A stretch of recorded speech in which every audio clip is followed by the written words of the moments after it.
She's right here. I'm a friend. Positive judge for methamphetamines, opioids, and amphetamines. It's on the violation. Okay. Here's the problem. Yes, ma'am. You've been missing your reporting. Thank you. You've been missing your reporting. Yes, I've been in and out of the hospital the past 3 weeks. Well, I left AMA by myself and I stopped taking my antibiotics and it got worse. And like I have PID, tubular ovarian cyst, and So how does meth play a role in this? it doesn't. I messed up. I'm not gonna lie. All right, you're not under oath or anything, but how often are you using? I really don't. That's why I was asked her. I said maybe it's a Xanax. I took that method, but I don't do any of. Are you on medication for Xanax? Do you have a prescription? No. So you're still not supposed to do that. I understand. So here's the thing, your attorney's not here. You need to report to your pretrial services officer today. Do you understand? Yes, ma'am. Ms. Ferguson? Yes, ma'am. I'm gonna have you have the seat, and can you have Robert Geyer, that's her pretrial services officer, see if he can zoom in? No. Oh, yes, you're right. It's the attorney. It is Stephen Avina. So just have a seat. We're going to have your pretrial services officer zoom in. Just for a moment. Are they like? If everyone can please whisper, please. All right, Officer Avina. If you can unmute, please. Yes, Your Honor. Hi, thank you so much for zooming in. I appreciate it. Yes, ma'am, of course. All right, so before me is Haley Moy. In my understanding, you all had difficulty contacting her? Or basically you had no contact with her? So on her initial reporting for orientation date, she did not report. However, on the 2nd of January, I was able to make contact with her and conduct her orientation. All right, when is her? Over her condition. I'm sorry, go ahead. On the 2nd of January, I did conduct her orientation for conditions of bond. All right, so when's the last time you had contact with her? Was it the 2nd of January? No, ma'am. So on the 1st of February, I had contact with her and she informed me she's on bed rest. However, we've never received any documentation. All right, so I'm going to give her a deadline to give you all documentation. And I am going to want her in outpatient treatment. And if you could waive the fees for that, because she tested positive in court today. Okay. Yes, So ma'am. when are you going to have the documentation? Yeah, I have an appointment next Wednesday with my doctor, and that's when I can get her handwritten. But right now, I'm just getting it on my chart from university. They don't let me screenshot anything. They said for security. That's okay. So you're saying Wednesday, the 21st? Yes. All right. So are you able to schedule an appointment with her on Thursday or Friday, the 22nd or 23rd? I can. No. I'm talking to him. Oh, okay. So, Your Honor, you wanted her to have outpatient treatment, is that correct? Yes. So I would actually have to submit a transfer to a separate section in our office, and that would be entirely based upon what they can do. Okay. But before, so who would she, I want to make sure she reports and gives proof of the hospitalization. Correct. So can she report on the 22nd or 23rd? Yes, ma'am. All right. So what I'm going to do is I'm going to continue with bond conditions. I want to continue with the random drug and alcohol testing. There is going to be outpatient treatment. And I'll ask that fees are waived since she has these medical issues. Mhm.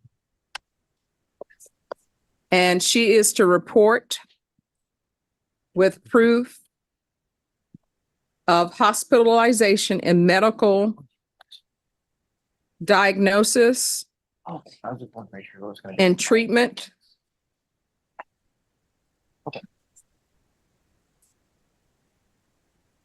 No later than February 22nd. Is there anything else you need from the court? No. All right. Is there anything else she's going to need with you all? No, Your Honor. All right. Thank you so much for zooming in. Yes, Your Honor. Have a good All day. right. Thank you. You too. So, Miss Moy, who brought you down here today? My husband's mom, No, there was a guy in court that you were hooked up with. Who was my that? husband. All right. So if he were drug tested, what would his results be? And let me just tell you, I'm not even asking. Probably the same as mine. All right. So this is the thing. You cannot be using drugs and be with the person who's using drugs. What's his name? Probably Cody what? good at, You don't know his last name? good at all. I don't know how to say it. I'm not No. I mean, you should know your boyfriend's or husband's last name. good at all. Is he in the hallway? Mhm. Have him come in. Could somebody call Cody to come in, please? Judge. Where are your parents? They're not in the picture. Do you have any family? Um, Oh, you know what? His name is on your face. Turn to the side. Let me see what it no, says. it's not Cody, Banks. is that his name? No, that's not his last name. Well, who is Cody Banks? That's just what I got on my face. It's not his last name. Okay. All right. What's your last name Hello, and your first name? Cody. And who's Cody Banks? All right. So you Cody Guerrero and Cody Banks? It's just a nickname. You didn't know his nickname? Well, I saw my face. No, I mean, I asked you who that was. I asked you if that's the same person. You said you don't know. All right. And there's so your mother is the person who brought you both down here today and brought you all both from where? My grandma. All right. So you all are living with your grandmother? Yeah, she has a house in the back. Yeah, we stay. All right. I'm sure your grandmother doesn't want people living in with her who are using. So this is what's going to end up happening. And I want you to listen to me very carefully. If you need a place to stay, it's not going to be with him. I'm ordering no contact with Cody Guerrero or Cody Banks. And let me just tell you what the reason why I'm doing that. He's using, he's not under any type of jurisdiction of the court, so he can continue to use if he so choose. I don't recommend doing that because I don't think you want your grandmother or your mom to have to identify your body. You need to go somewhere and get into treatment. And whose name is over your eyebrow? It's Vanessa. Vanessa what? Vanessa. Finessing? What are you finessing? Everything. All right. Not doing a good job, but okay. So here's the thing. You are not allowed to live with him. He's in the throes of his addiction. You're in the throes of your addiction. And two people who are in the throes of their addiction cannot help each other. Because if you try to stop using, which you're going to have to, guess what? If he's using, you're going to want to use. And if you try to stop using and she wants to use, you're going to use because you're together. So you're not allowed to live with him anymore. You understand? Mm-hmm. So there's Haven for Hope. There's Salvation Army. They actually have a great women's program as well. And you can try Lifetime Recovery. And I'll add on here a referral to Lifetime Recovery. But you should not be with him. And do you have employment? No, I received social security. For what? Schizophrenia. I'm sorry, for what? Schizophrenia. All right. So you should not be coming down with her for this. You understand? And you all shouldn't be dragging your mother and your grandmother into this. All right. And you don't want anybody to have to identify your body because the last time you use may be the last time you use. And don't be going to hospitals and doctors to try and get medications when you really shouldn't be getting medications. Do not doctor shop, because when you doctor shop, if one of those doctors, for example, forgets to put something in a system or something breaks down with communication, another doctor could prescribe you something that could cause you to have your life ended. You understand? Yes. So I'm going to email Stephen Avina and I'm going to tell him to add no contact with Cody Guerrero, Cody Banks, and a referral to Lifetime Recovery. And just as a side note, when you're doing tattoos of people's names on your body, there are only two safe choices. your mom, because usually people's moms love them and they're always going to be there for them and children. If you end up leaving him, guess what? Your boyfriend going to be asking, who is Cody Banks? You may be able to slide a little bit because Cody Banks is the name of a Nickelodeon show, but otherwise you're not going to be able to slide. You understand? All right. Good luck to you. Make sure you report to pretrial services. My other court date reset, No, it's the same. so for today, Ms. Ferguson, if you can make sure she has a reset form so she'll know when to come back to this court, but you're going to pretrial services on February 22nd. yes, And then you have a different date to come back here, okay? Okay. All right. And make sure next time you come in, tops need to be able to cover the stomach, okay? All right. Good luck to you. All right. And this is a plea to 2 cases. Yes, Your Honor. Each time you come before me, you have more and more tattoos. I'm the only ones. Yeah. Oh.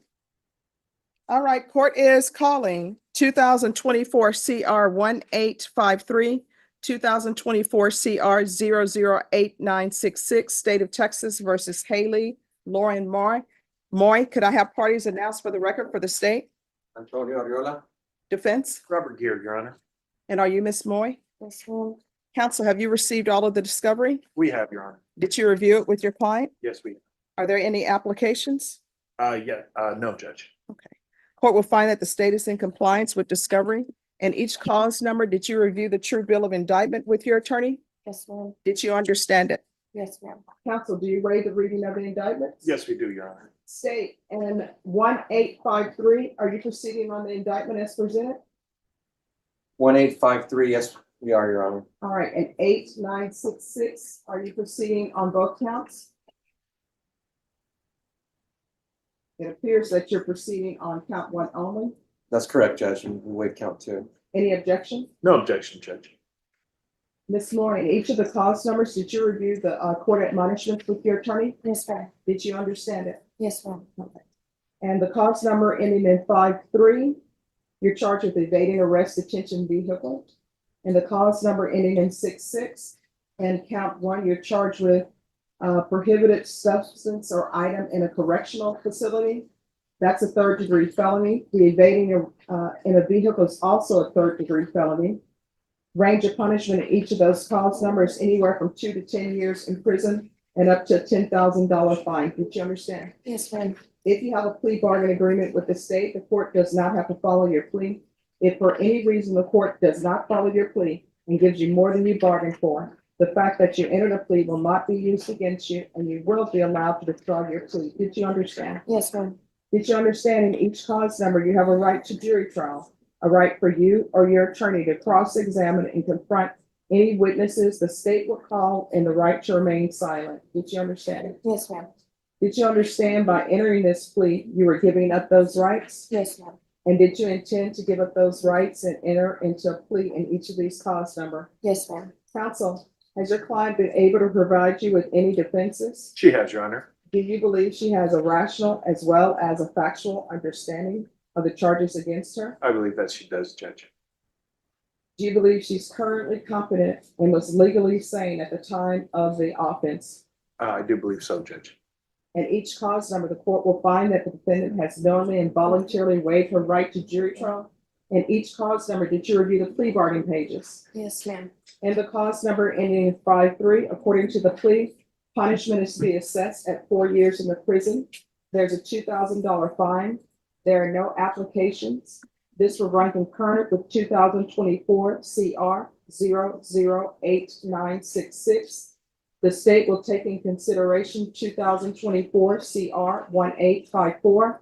And there's to be restitution, if any, to Samuel Brazier, Brazier. And the cause number ending in 66, according to the plea, state is proceeding on count 1. Punishment is to be assessed at 4 years in the prison. There's a $2,000 fine. There are no applications. This will run concurrent with 2024 CR 1853. The state will take in consideration 2024 CR 1854. Did you understand that to be the plea bargain agreements in each cause number? yes, ma'am, Then in each cause number, how do you plead? Guilty, not guilty, or no contest? no contest, state in each cause number? Do you have any evidence? Yes, Judge, state offers State's Exhibit 1 with attachments under each cause number. Did you understand that today the state would be presenting evidence in the form of witnesses' statements and police report? But most importantly, there will be no live testimony. Did you understand? Yes, ma'am. In each cause number, the court will find that defendant has knowingly and voluntarily waived and consented to stipulation of testimony and stipulations. Court will accept into evidence State's Exhibits 1 and attachments, and the court will review the same for sufficiency. Yes, ma'am. All right, in each cause number, after reviewing State's Exhibits 1 and attachments, the court will find there is sufficient evidence to find you guilty, and the court will find you guilty. Are you proceeding with sentencing? Yes, we are, Judge. Anything you wish to say on behalf of your client?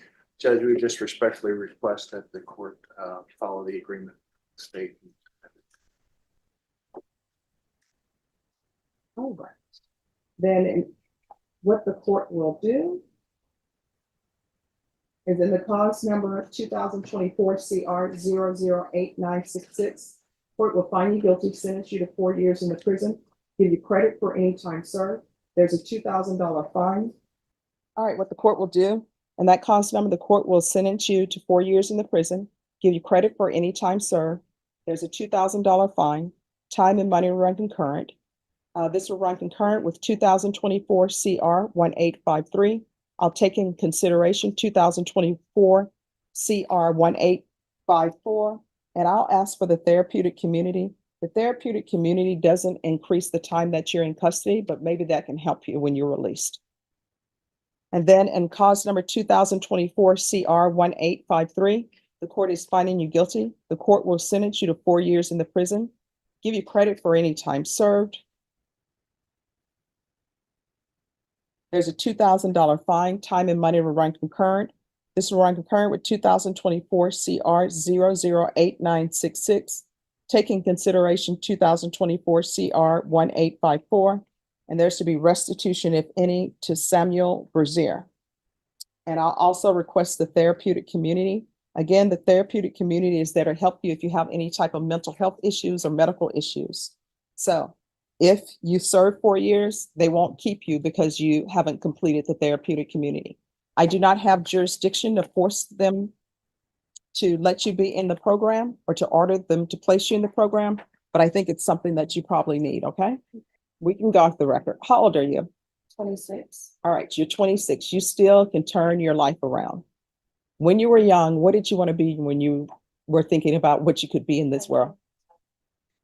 Oh, what is it? I wouldn't. Okay, I hope it's not. Were you around when Julia Roberts had her movie out? No. All right, I'm just saying that because there were some people in my school, they're like, oh, I'm going to be Julia Roberts. And I was like, that is a crazy idea. But here's the thing. What I'm telling you is you still have a chance. You're not in the twilight of your life. I'm in the twilight of my life. So you still have more of your life in front of you than behind you. So you're going to have to make some changes. And this whole thing with inserting drugs and going to the jail with it, you could have died. And then the person who, this is how far addiction will take you, right? The person who got, had vomiting and everything, they actually took some of that drugs from you. That's what they're saying, that you uninserted it and gave them some and they got sick. So when you think about that, when you get clean and sober, you're just going to be like, who would do that, right? So when you go to prison, if I'm still here, when you get out of prison, if you need a place to stay, of course, you won't be staying with me, but if you need housing or you need help with drugs or whatever, you can come back here and I will pick up the phone and find a place for you, okay? Okay. And do not put any more tattoos on your face, okay? And don't get involved with anybody who wants you to put their name on your face. You understand? All right, good luck to you, okay? Let's get the facts straight. She loves a verbal ashtray. Never blowing smoke when she gets pissed. She's quick to castrate. Love her on a good day, love her on a bad day. Either way, she's here to stay, stay, stay. Call up, only,